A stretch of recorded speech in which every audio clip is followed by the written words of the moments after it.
Hey, today we are talking about breaking cycles. Ooh. Yeah, it's a big one. We were on a hike and we were trying to think about what we wanted to talk about this month. And I just kept thinking about like bad patterns that we bring into our marriages. And we've learned them from other people or we've caught them by just being irritated with each other or critical of each other, whatever. Sometimes we've created them. We've created them, yeah. But a lot of them were brought in, you know? So, I mean, it's one of those things that we just keep doing and we don't understand why we keep doing it.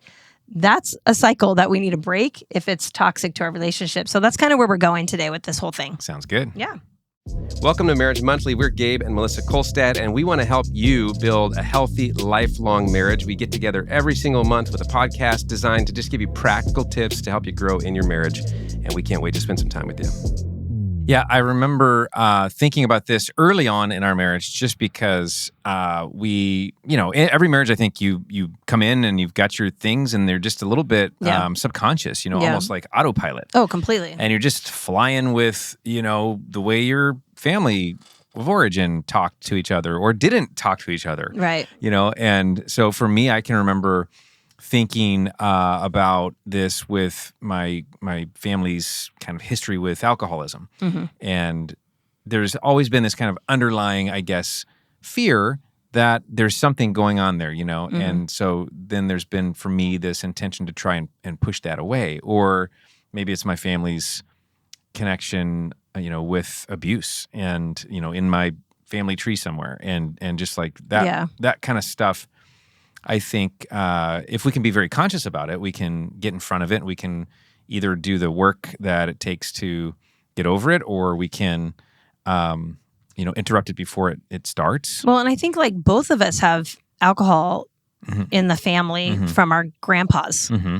And so like for us, when we were raising our kids, and even when we got married, we were in Bible school. So we were like, no alcohol in the house. That was just kind of a thing we said. We're like, we know that it's in our family heritage, and we saw the abuse and the ugly that alcohol has poured into our family, and specifically at both of our mamas. Mm-hmm. And we were like, no, that's not welcome here. And so that was just a thing we put up to God. Like, it's fine if you have wine at your house with dinner and those kind of things, but that's something that we have chosen to not have around because, for one, being in ministry for 30 years now, I've seen it destroy so many families as well. So now my kids are grown and gone, but I still don't want alcohol in my house because I've seen it ruin families and legacies, and I don't want any part of it. So that's something we decided that we were going to break that cycle way early on. Yeah, and I think it's a good point, like, because everybody has to set their own convictions, but they should have something to do with, what your struggle has been, or what, how,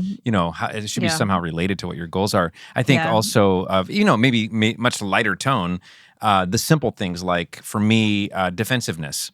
That's a cycle that I had to really break, especially when we were younger in marriage. Just and insecurity. The insecurity that led to defensiveness, Well, and I was raised with two brothers. Right. So I can be pretty sassy and critical on a dime, no problem. So that's something I have to be really careful of, is to not sass too much or to be really critical of anything. And maybe this is a girl thing. Girls can be so critical. We are so sassy. Like, our man chews and we're like, are you kidding me right now? For the love of God, get a handle on your chewing. Like, it's just, I think it's a girl thing. I don't know. Girls are so sassy. I'm not saying anything. No, you're so smart. Thanks. Another thing I was thinking of that I wanted to break with my family growing up was, like, my parents never talked about sex. It was like taboo subject. Do not speak about it.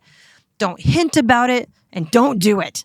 Right. And it was like, so, which, I mean, let's be honest, like, that was a biblical, like, it wasn't bad. It was them saying this is God's standard, and it's sacred and it's beautiful, and I get that.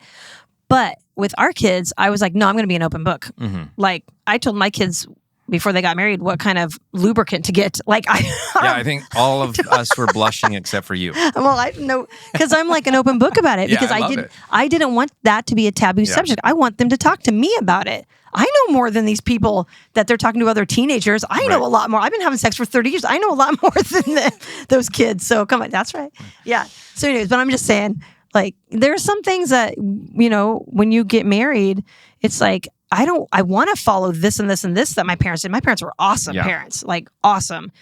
married couple, like really strong relationship. But then there was some stuff that I was like, I don't want to do that. I'm going to do different than that. So you set your own, agenda, I suppose, what or works for your goals. family. Yeah, of what you really want to. And hopefully all of us will give our kids the freedom to go do better than we did. Exactly. Do something better. Find something and do something better than we did. Don't go backwards, though. That's the key. Don't go backwards. Sure. There's some stats that are insane here. Yeah, there are. Okay, here's a couple. Did you know 40 to 60% of adults who grew up in alcoholic households marry someone with substance abuse issues? Ooh. That's insane. Isn't it weird? It's like you just go toward what you're familiar with. Right. And so, even though you know it's toxic, but it's comfortable. It's comfortable. So that's what's confusing. So important, though. That's one of the reasons to break the cycle is to go so that the people in your household don't fall into that because that's easiest thing to do. Yeah, you got to break that. Couples who avoid conflict are more likely to experience long-term dissatisfaction than those who fight well. I thought that was a really, really interesting fight stat. well. Yeah. I like that. Yeah. So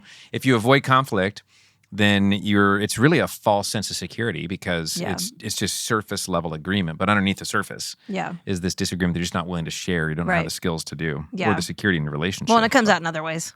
It does. Yeah. It always comes out. Yeah. Okay. Tell us about the example that we see in the Bible. So when we were talking about this, the king that came to my mind in the Old Testament was King Josiah. And he has such an interesting legacy. It's terrible, actually. Like his dad and grandpa like and his everybody. Heritage, yeah. Yeah, his heritage. It's terrible. Like he's got this whole, rotten kings that he had to follow, and then a queen that he had to follow. It's just terrible. It's all. He was 7 years old when he took over, and I love it. They talk about him in 2 Kings and in 2 Chronicles, and I love what it says, where it says, "Neither before nor after Josiah was there ever a king like him who turned to the Lord as he did." Yeah. 2 Chronicles 34:25. Isn't that beautiful? Like he was recorded in the Bible as doing the best job. He came from crap. Like they had dropped him a terrible legacy, and here he is, changing things as a 7-year-old kid. And he probably had some great leaders helping him that love the Lord and that he for sure. But he got rid of all the idols. He got rid of all the junk that was pulling away the community. And I just think it's beautiful. I think Josiah broke the cycle big time. My mom broke the cycle big time. Your mom broke the cycle too. We talk about that a lot. Yeah. So I love that. I'm so grateful my mom didn't bring all the abuse and alcoholism into our family that she had to endure. So I'm so thankful for her. But and it's not like it was easy. That was a real decision, and it required a lot of sacrifice and a lot of accountability, I think, too. Yeah. So that's what it takes. So we got to be like King Josiah. Get rid of all the dirty junk, even if our grandmas and our mommies and everybody brought it in. It's got to go. Yeah. I love that. I love that example of just doing things because that was the way it was done. Remember the little ham thing? Yeah, yeah. Where somebody, why do you cut the corners off the ham? Yeah, exactly. I don't know why. My mom did it. Yeah, my mom did it. And then it was the pan. Grandma did it because the pan was too short. Yeah. I know. But we all do that. We all carry in things. And sometimes we do that Symbis, right?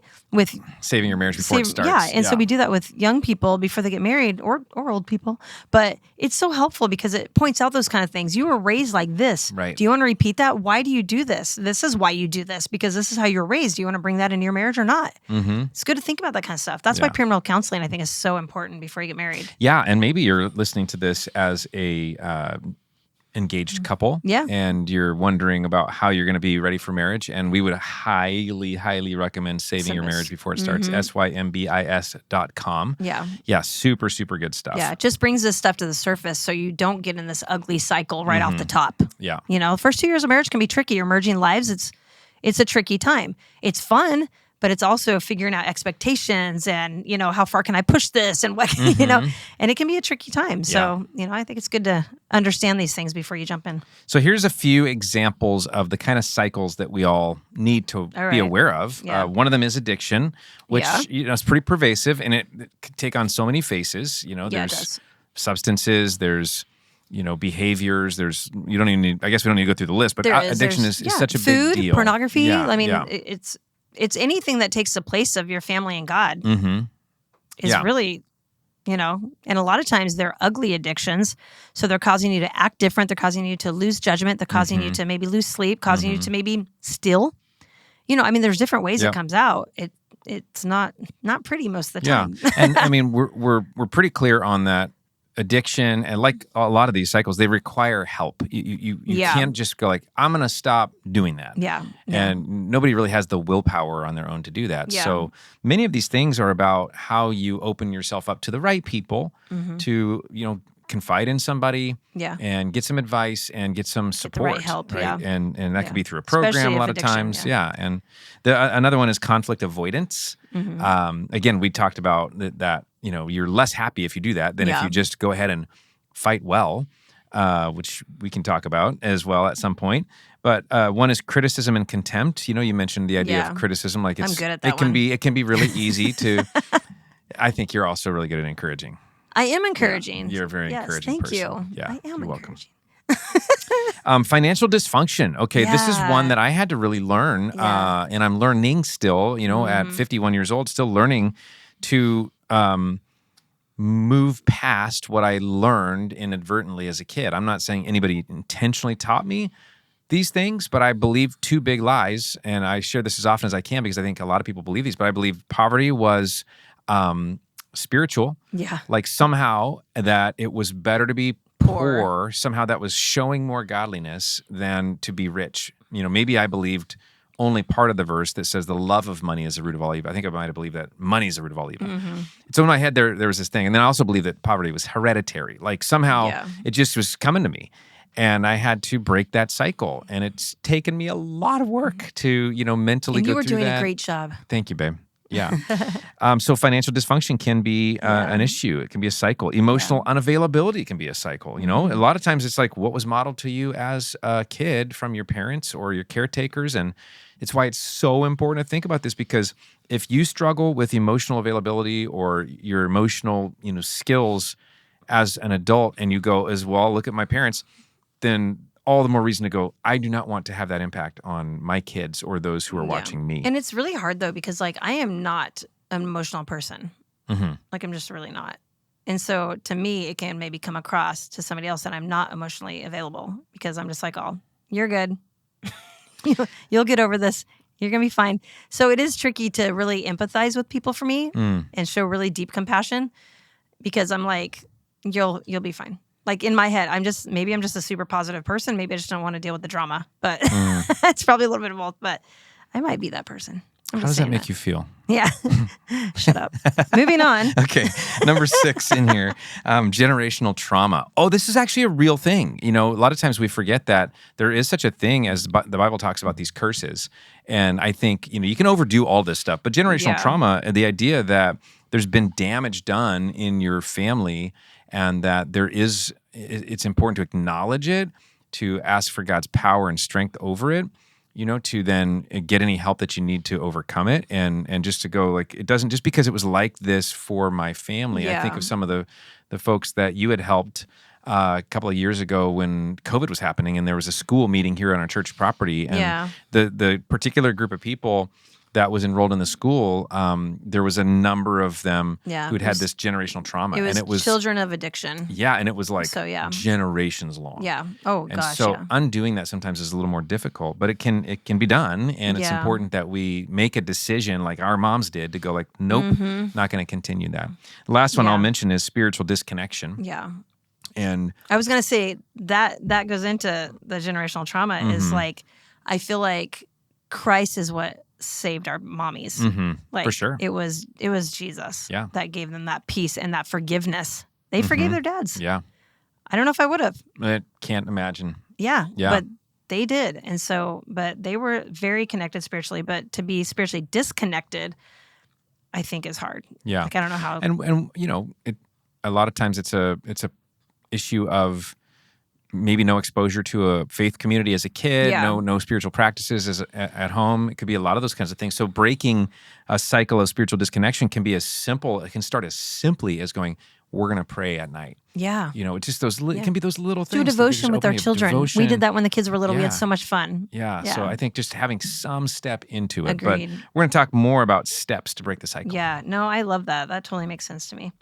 Well, Romans 12:2, I just love this. It says, do not conform to the patterns of this world, but be transformed by the renewing of your mind. And thinking about the importance of controlling your mind and filling it with the right stuff. Are you renewing your mind with what is godly and honorable and pure and right and like that kind of stuff. Because if you're filling your mind with godly things, then you should feel a lot of guilt when you're looking at porn. I mean, you should say, it should be screaming at you. It should be like, I need to turn this off. Yeah. Like, this is not healthy for me. This is not healthy for my family. This is not right. This is not godly. This is not honoring to the Lord. And so, I don't know, just thinking through that verse, it's just like, what are you putting in your mind? Because your mind is the starting point for everything. Yeah. So what does that look like? So step 1, define what you want your marriage to become. Dream together. We want to be emotionally safe. We want to fight fair. We want to pray together weekly. We want to do a devotion before bed. Gabe and I have been doing this devotional at dinner time every night. And it's a good one. Jeremiah. Well, not every night. Sometimes we forget. Well, yeah. But what's it called? What's his name? David Jeremiah? David Jeremiah. It's a great book. Yeah. Do you remember what it's called? 365 Days in Devotional? No, I don't. Yeah. It sucks. It's Look it awesome, up. though. It's good. It's really good, though. But we try to read that every night at dinner now. And so I think it's really good. But I mean, make a list of stuff you want to do. I think that's important. So, because that's how you retrain your brain. Yeah. Gotta have an intention. Yeah. Yeah. Another one would be, step 2 would be agree on a cycle that's not helping you. And I like the language that this is helping us to agree on a cycle that's not helping you. That's a lot different than try to fix your spouse. Or, call out what's wrong in your marriage. That can become so negative so fast. And honestly, you won't have any progress if you take that approach. But if you go, let's agree on a cycle that's not helping us, well, that depersonalizes the issue from the person that you love. And now they're not the enemy. And we talk about this a lot in marriage, and maybe this is part of fighting well, is going, get on the same side of the table and realize that the enemy is over there and you and I are over here. Yeah. So we're going to agree on what is the cycle that's not helping us. It could be something so simple, though. Like I've had a lot of conversations recently with parents that have their kids in multiple things. Yeah. They have no life. That's right. All they do is run their kids around to this sport, this music thing, this thing. They have no time they haven't gone on a date night in a year because their kids are in 16 different sports and music programs and they can't do anything together. That might not be a healthy cycle for you. Could just be overscheduling, right? It's just overscheduling. Yeah, that's what I was thinking. And then just not making each other a priority. I mean, I hear that kind of stuff all the time. Little simple things like that. Like, what is the angst in your relationship? Like, what is the angst in your family? And how can you say, okay, what are we going to do to fix this? What is the cycle? What is this thing that's always slowing us down and not building our life together how we want it to look? What is it? It could be something simple. Your kids are not the enemy, but scheduling for your kids, over-scheduling for your kids, I guess you could say, can be the cycle you need to break. Your kids are going to live if they're in 2 sports. It's going to be okay. They don't have to be in 16 sports. I don't know. Make the move. If you need community, if you need counseling, if you need Celebrate Recovery is a great ministry. Come, Hurt, Habit, Hang Up. Come and find support. Yeah. You need coaching. Gabe does a coaching thing. It's pretty awesome. It's a high-performance coaching thing. Some people just need to rearrange their priorities, and they do a lot of that through the high-performance coaching. So I think that's really cool. But, I mean, it takes an action. One action can really disrupt your whole family, and one thing to fix it can fix it. Yeah. So you just got to take one step in the right direction and start, getting out of this cycle, cut that cycle out. Break that chain. Transformation begins with one bold step in a new direction. You got to make that new, paved path or something, because a lot of times we just keep going through because the rut's there and it's comfortable and we just keep doing that because that's what we know to do. But break off of that path and go a different direction. And I think breaking that cycle could bring such health and strength to your marriage. Absolutely. It feels like a lot of times I picture it as a spark, that starts a fire. And sometimes it is the smallest little thing. We've seen it 100 times. A family maybe just they decide that they're going to come to church. That's a very simple thing, and they do. But while they're in this mode of openness, they find out that somebody that I already knew was at this church, and now they're in a group, and all of a sudden, there's this roll forward of momentum that happens, but it all started with just a decision that, hey, let's do this thing. And community means everything. I mean, if you need community, get in a men's group, get in a women's group, get in a couples group, get in a group, and make some connections. Have a conversation with somebody else. Go be bold enough to say, hey, you want to go have coffee? Yeah. And go have a conversation with someone and make a friendship. Because, sometimes we got to step out of these cycles because they are just relentless. Yeah. And we got to like jump off the hamster wheel at some point and just go in a new direction and get the new help we need. I mean, a lot of stuff's great for our relationship. Some of our cycles are great, but when they're toxic, we got to break those. So what is it? What is the cycle that you're on that you think this sucks? Like, what are we doing? Let's get out of this. Let's get off this wheel. Yeah. So just identify that. Yeah. Decide to take one step. Yeah. And you're off and running. Yeah. Do what you need to do. Well, we just want to remind all of you listening that, you know, you can make it. We want to be that voice that comes into your phone or your TV or your computer and says, you can do it. You can keep going. We're about to celebrate 30 years of marriage. In July, and we've worked to overcome some cycles, but it's been worth it every step of the way. Oh, yeah. And we've got all kinds of stories to tell about how God has helped us through that. And, you know, just, again, all of that starts with just one thing, one move, you know, coming together and deciding it's worth it. And I love the idea that you share about, you know, almost painting a picture of your future. Like, what is it that you want? Write the statements down. What do you want to become? How do you want to spend, you know, what do you want it to look like in 10 years for your marriage? How much peace do you want to have? How much joy do you want to have? Yes. And we know you can do it. You can move toward it. We're cheering you on. Yeah, go for it. Thank you for joining us today.